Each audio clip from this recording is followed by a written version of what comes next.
नमस्कार दोस्तों, भारत के प्रधानमंत्री श्री नरेंद्र मोदी जी ने 15 अगस्त 2025 को भारत के सभी बेरोजगार युवाओं के लिए एक बहुत ही बढ़िया स्कीम को लॉन्च किया है, जिसका नाम है प्रधानमंत्री विकास भारत रोजगार योजना।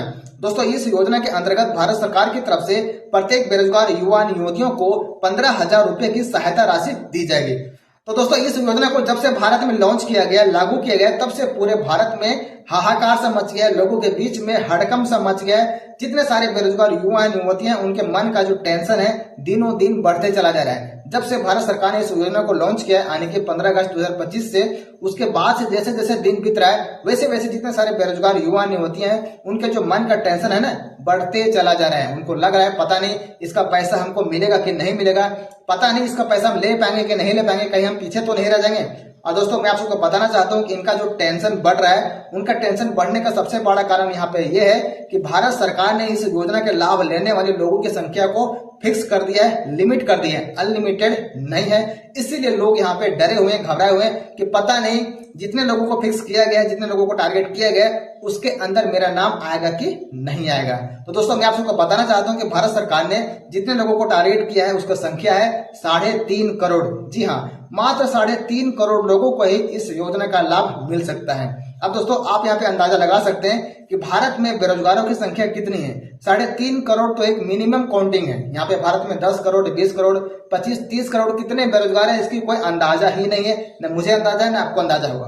तो इसीलिए लोग डरे हुए हैं कि 3.5 करोड़ तो बहुत मिनिमम क्या लोग हैं, तो इसके अंदर मेरा नाम आएगा कि नहीं आएगा। तो जल्दी से जल्दी लोग अप्लाई करने में लगे हुए कि कैसे जल्दी जल्दी अप्लाई हो जाए और मेरा नाम उसमें आ जाए और हमको 15,000 रुपये हमारे खाते तक पहुंच जाए।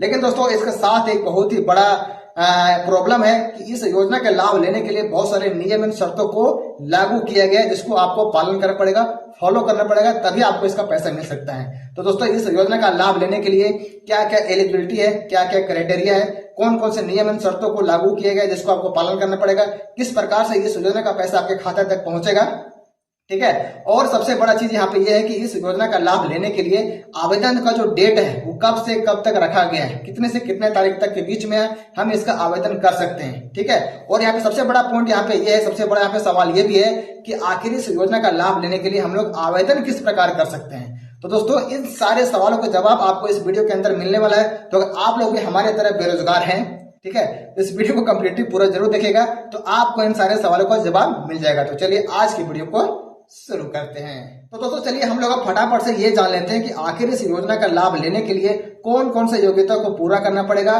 कौन कौन से नियम एवं शर्तें हैं जिसको हमको पूरा करना पड़ेगा, कौन कौन लोग इसके लिए पात्र हो सकते हैं, कौन कौन लोग इस योजना के लिए आवेदन कर सकते हैं।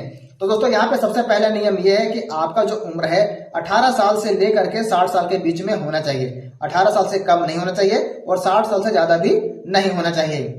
दूसरा नियम यहाँ पे यह है कि आपको किसी भी एक ऐसे प्राइवेट कंपनी में जाकर के काम करना पड़ेगा जो कंपनी ईपीएफओ से रजिस्टर है, जो कंपनी पीएफ का पैसा देती है। यदि आप ऐसे कंपनी में जाकर काम करते हैं जो ईपीएफओ से रजिस्टर नहीं है, जो कंपनी पीएफ का पैसा नहीं देती है, और वहां से आप इस योजना के लिए अप्लाई करेंगे तो आपको इसका पैसा नहीं मिलेगा। इसके नियम के बारे में थोड़ा सा आपको डिटेल से मैं समझा देता हूं कि दोस्तों, मान लीजिए आप ऐसे कंपनी में काम कर रहे हैं जो कंपनी ईपीएफओ से रजिस्टर्ड नहीं है, जो कंपनी आपको पीएफ का पैसा नहीं दे रही है। तो अगर आप वहां से अप्लाई करेंगे इस योजना के लिए तो आपको इसका पैसा नहीं मिलेगा। तो आपको करना क्या है कि जो कंपनी पीएफ आपको नहीं दे रही है उस कंपनी को छोड़ देना है, उस कंपनी को रिजाइन मारना है और ऐसे कंपनी को जाकर ज्वाइन कर लेना है जो कंपनी ईपीएफओ से रजिस्टर है और वो पीएफ का पैसा दे रही है। तो वहां पे जाकर आप काम करेंगे और इस योजना के लिए आवेदन करेंगे, तब आपको निश्चित तौर पर इसका पैसा मिल जाएगा।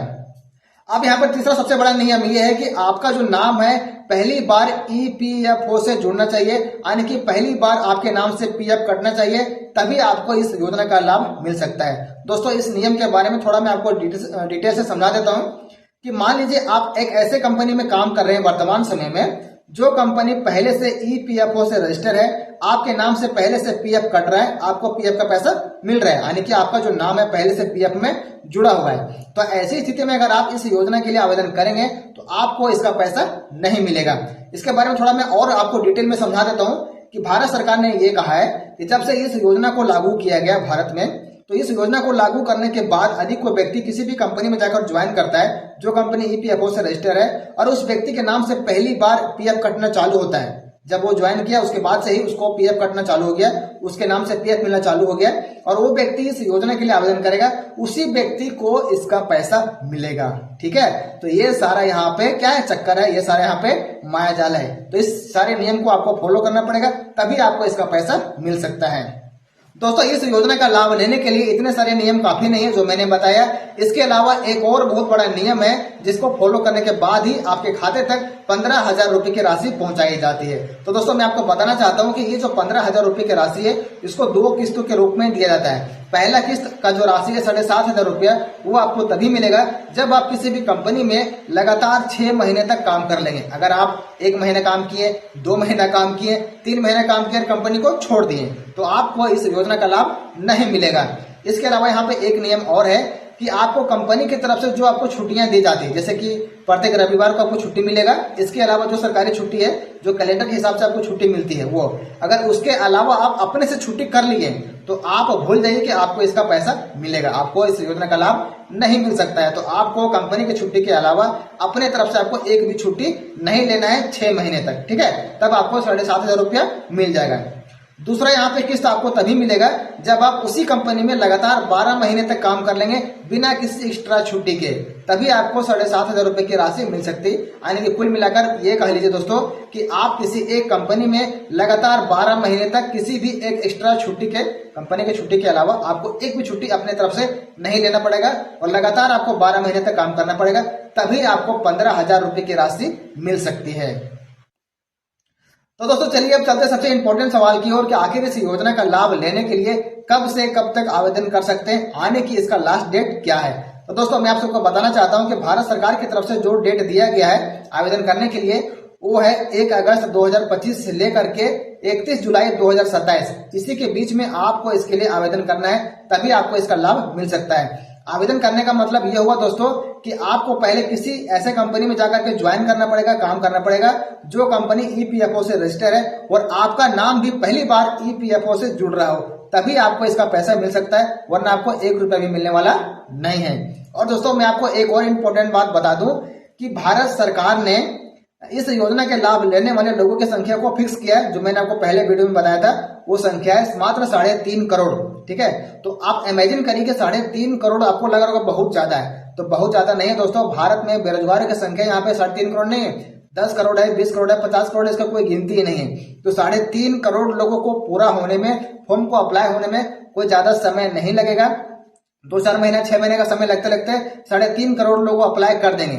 ठीक है, तो आप इस भ्रम में नहीं रहिए कि चलो यार छोड़ो ना, 2 साल का समय है ना, अभी 1 साल के बाद अप्लाई करेंगे, तो ऐसा कोई नहीं है। आप जल्दी से जल्दी, अगर आपको इसका लाभ लेना है तो जल्दी से जल्दी आप किसी भी कंपनी में जाकर ज्वाइन कर लीजिए और अपना नाम पीएफ से जुड़वा लीजिए, वैसे आपके खाते में पैसा आना शुरू हो जाएगा। ठीक है, तो आप इस चिंता में मत रहिए कि अभी 1 साल के बाद करेंगे, 1.5 साल के बाद करेंगे, ऐसा मत करिए, वरना आप इस लाभ से वंचित रह जाएंगे, आपको 1 रुपया भी मिलने वाला नहीं है। अब दोस्तों, एक और इम्पोर्टेंट सवाल सबके मन में ये चल रहा है कि आखिर इसका हम आवेदन कैसे कर सकते हैं, ऑनलाइन करेंगे कि ऑफलाइन करेंगे, कैसे कर सकते हैं, क्या वो प्रक्रिया है। तो दोस्तों, मैं आप सबको बताना चाहता हूं कि इसका आवेदन करने के लिए आपको कहीं भी जाने की कोई जरूरत नहीं है। अगर आप जिस कंपनी में काम कर रहे हैं, अगर आपका नाम पहली बार ईपीएफओ से जुड़ा है, ठीक है, तो आपको आवेदन करने का कोई जरूरत नहीं है। जैसे आप उसके शर्तों को पूरा करते हैं, जैसे कि शर्त है कि आपको किसी भी कंपनी में लगातार 6 महीने तक काम करना है, सरकारी छुट्टी के अलावा एक भी आपको एक्स्ट्रा छुट्टी नहीं करना है। अगर इस नियम को आप फॉलो करते हैं और आपका नाम पहली बार पीएफ से जुड़ा हुआ है, तो 6 महीना जैसे ही पूरा हो जाएगा वैसे आपके खाते में 7,500 रुपया ऑटोमेटिक ट्रांसफर हो जाएगा। ठीक है, पहला किस्त का राशि। और दूसरा किस्त का राशि पूरा करने के लिए आप जैसे दूसरा किस्त के नियम को फॉलो करेंगे, यानी कि फिर से लगातार 6 महीने तक ड्यूटी कर लेंगे उसी कंपनी में, तो आपको फिर से 7,500 रुपया ऑटोमेटिक आपके खाते में आ जाएगा। आपको कहीं भी अप्लाई करने की कोई जरूरत नहीं है। तो उम्मीद है दोस्तों आज की इस वीडियो के माध्यम से प्रधानमंत्री विकसित भारत योजना के बारे में सारा डाउट क्लियर हो गया होगा कि कैसे इसको आवेदन करना है, क्या क्या नियम एवं शर्तें हैं। अगर इस वीडियो के बारे में अभी भी आपके मन में कोई डाउट चल रहा है, कोई सवाल चल रहा है, तो आप हमें बेझिझक कमेंट कर सकते हैं। मैं आपको उस टॉपिक पर वीडियो बनाकर सोल्यूशन देने का पूरा भरपूर प्रयास करूंगा।